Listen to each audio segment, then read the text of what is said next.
आज हम जानेंगे कि शारदीय नवरात्र वर्ष 2020 में कब से प्रारंभ होकर के कब तक रहेगा और साथ ही जो लोग भी कलश स्थापना करना चाहते हैं या जो लोग भी ध्वजारोपण करना चाहते हैं तो कलश स्थापना करने के लिए सबसे उत्तम मुहूर्त क्या है या ध्वजारोपण करने के लिए सबसे उत्तम मुहूर्त क्या है, इसी के बारे में हम इस कार्यक्रम में जानेंगे।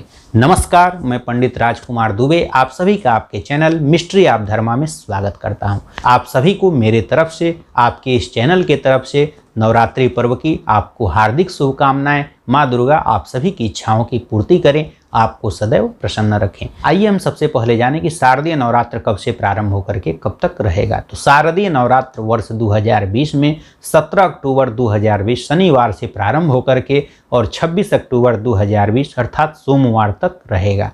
इसके बारे में हमने पूरा डिटेल से अलग से वीडियो बनाया हुआ है, उसे ऊपर आई बटन में जा करके आप लोग देख सकते हैं। अब आइए जानें कि जो लोग भी कलश स्थापना करना चाहते हैं तो कलश स्थापन के लिए सबसे उत्तम मुहूर्त क्या है, या जो लोग भी ध्वजा का रोपण इस नवरात्रि पर्व पर अगर करना चाहते हैं तो उसके लिए सबसे उत्तम मुहूर्त क्या है, या फिर जो लोग भी अगर माँ दुर्गा की मूर्ति की स्थापना करना चाहते हैं, प्रतिमा की स्थापना करना चाहते हैं, उनके लिए सबसे उत्तम मुहूर्त क्या है। तो जो भी कभी भी कलश की स्थापना करने का या फिर इसके अलावा जो लोग भी ध्वजारोपण करते हैं, इन सभी को रोपण करने का सबसे उत्तम मुहूर्त कोई भी स्थिर लग्न हो वह सबसे उत्तम मुहूर्त माना जाता है। वैसे तो यह नवरात्रि पर्व किसी भी प्रकार के माँ दुर्गा की पूजा के लिए स्वयं में सिद्ध मुहूर्त होता है, लेकिन उसमें भी जो सबसे उत्तम मुहूर्त होते हैं, जो स्थिर लग्न वाले मुहूर्त होते हैं, वह सबसे उत्तम माना जाता है। ऐसा माना जाता है कि स्थिर मुहूर्त में अगर आप कोई भी काम करते हैं, जैसे कलश की स्थापना करते हैं, माँ दुर्गा का आवाहन करते हैं, माँ लक्ष्मी का आवाहन करते हैं,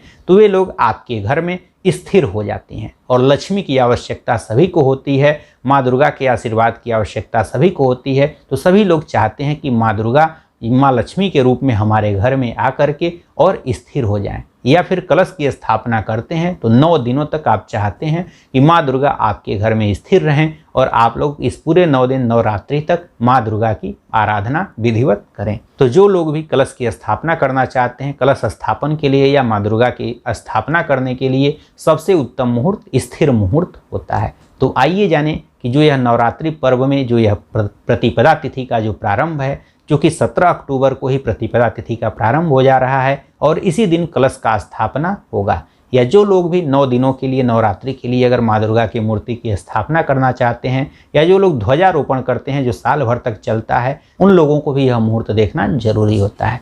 तो आइए जाने कि यह स्थिर लग्न वाला मुहूर्त जो यह प्रतिपदा तिथि है अर्थात 17 अक्टूबर है, इस दिन कब से लेकर के कब तक है। तो जो भी हम यह मुहूर्त बता रहे हैं, या कलश स्थापन या माँ दुर्गा की प्रतिमा की स्थापना के लिए या फिर जो लोग ध्वजारोपण करते हैं, यह तीनों चीज़ों के लिए यह मुहूर्त है, या तीनों कामों के लिए मुहूर्त है। तो इसमें जो सबसे पहला स्थिर लग्न वाला मुहूर्त है, क्योंकि प्रतिपदा तिथि का प्रारंभ रात्रि में 1:52 से प्रारंभ हो जा रहा है, और जो पहला स्थिर लग्न वाला मुहूर्त है वह रात्रि में 1:53 से प्रारंभ होकर के और प्रातःकाल 4:07 तक, चूँकि सिंह लग्न का मुहूर्त है तो इस सिंह लग्न में स्थिर लग्न होता है, तो इसमें आप लोग पूजन कर सकते हैं। यह रात्रि में 1:53 से प्रारंभ होकर के और प्रातःकाल 4:07 तक पहला मुहूर्त है। इसके बाद जो दूसरा मुहूर्त है वह प्रातःकाल, चूँकि वृश्चिक लग्न में स्थिर लग्न होता है, तो वृश्चिक लग्न का प्रारंभ प्रातःकाल 8:36 से प्रारंभ होकर के और प्रातःकाल 10:53 तक रहेगा। तो जो दूसरा मुहूर्त है वह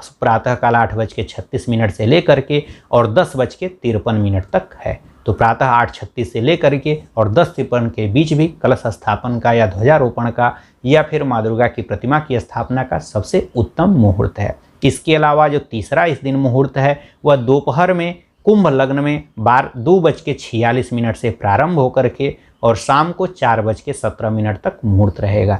तो आप लोग अगर दोपहर में करना चाहते हैं तो दोपहर में 2:46 से प्रारंभ होकर के और शाम को 4:17 तक मुहूर्त है। तो इसमें भी आप लोग कलश स्थापना या ध्वजारोपण कर सकते हैं, यह भी सबसे उत्तम मुहूर्त है। इसके अलावा जो चौथा मुहूर्त है वह वृष लग्न आपका रात्रि में 7:22 से प्रारंभ होकर के और 9:18 तक रहेगा। तो इस तरह से 4 आप लोगों के लिए स्थिर लग्न इस दिन मिल रहे हैं। एक रात्रि में आपका 1:53 से लेकर के प्रातःकाल 4:07 तक है। दूसरा मुहूर्त 8:36 प्रातःकाल प्रारंभ होकर के 10:53 तक है। और तीसरा आपका 2:46 में दोपहर से शुरू होकर के शाम को 4:17 तक। और चौथा आपका रात्रि में 7:22 से प्रारंभ होकर के और 9:18 तक है। यह चारों ही मुहूर्त बहुत ही अच्छे मुहूर्त हैं, स्थिर लग्न वाले मुहूर्त हैं। तो इसमें आप लोग यह तीनों काम कर सकते हैं। अगर आप इन 4 मुहूर्तों में अपना कलश स्थापना का या ध्वजारोपण का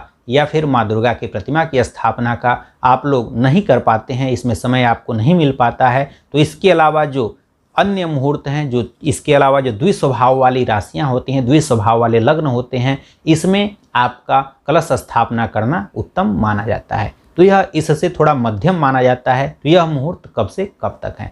तो जो इसमें द्विस्वभाव वाली जो लग्न है वह सबसे पहले कन्या लग्न आपका प्रातःकाल 4:07 से प्रारंभ होकर के और 6:20 तक प्रातःकाल रहेगा। तो आप लोग इसमें भी कलश की स्थापना कर सकते हैं। तो प्रातःकाल 4:07 से लेकर के और 6:20 तक कन्या लग्न रहेगा। तो इसमें आप लोग कलश स्थापना कर सकते हैं।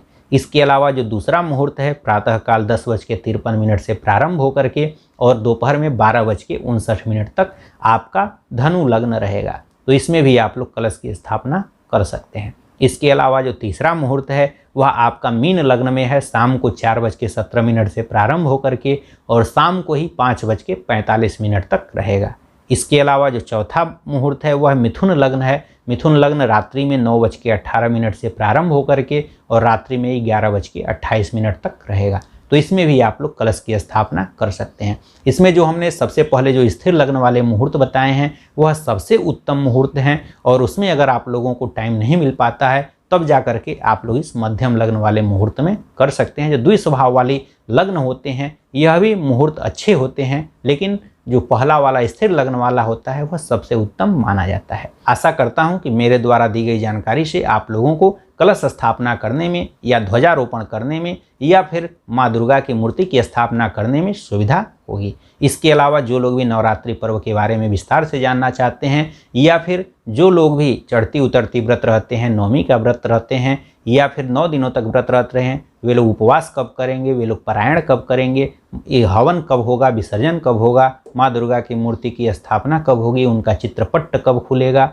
कब माँ दुर्गा की प्रतिमा का विसर्जन होगा, इन सब के बारे में अगर विस्तार से जानना चाहते हैं तो उसके लिए हमने अलग से वीडियो बनाया हुआ है, जिसे आप ऊपर आई बटन में जा कर के देख सकते हैं। आशा करता हूं कि हमारे द्वारा दी गई जानकारी आपको अच्छी लगी होगी। इसी तरह की और रोचक जानकारी के साथ, ज्ञानवर्धक जानकारी के साथ आपके समक्ष पुनः उपस्थित होंगे। तब तक के लिए आप सभी से विदा लेते हैं। नमस्कार, धन्यवाद।